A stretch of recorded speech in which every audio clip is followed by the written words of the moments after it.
عديت، وللأسف فضلت أعدي.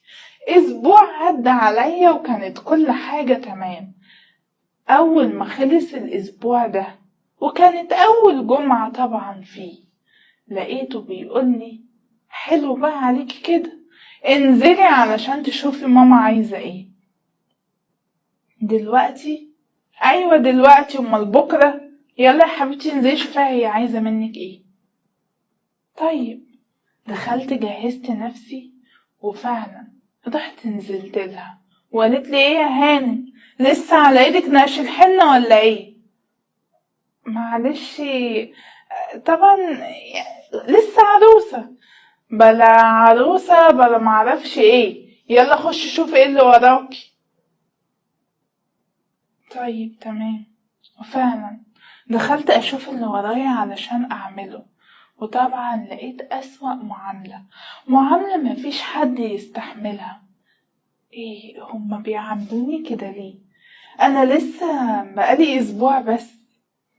المهم قلت يا بنت اسكتي، انتي لسه بقالك اسبوع، اكيد مش هتخربي على نفسك. وفعلا بدأت اعمل اللي هي بتقولي عليه، وفضلت كده. عدى اسبوع تاني، وساعتها كنت نزلت لها متأخر عن الميعاد اللي انا المفروض انزل فيه. وطبعا قامت الدنيا ما قعدت وقالت لي انتي مش شايفة الساعة كام؟ انتي نازلة لي امتى؟ انتي وقعدت تقولي كلام وحش جدا، لدرجة انها زقتني برا على الشارع وهزقتني قدام كل الناس. طبعا انا كنت مكسوفة جدا، يعني حماتي بعد اسبوعين جواز واقفة بتهزقني وبتشاشحلي في الشارع قدام اللي يسوى واللي ما يسواش.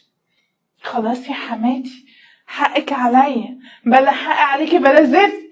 ايه ده؟ انا ما بحبش كده، انا عندي قواعد لازم تلتزمي بيها.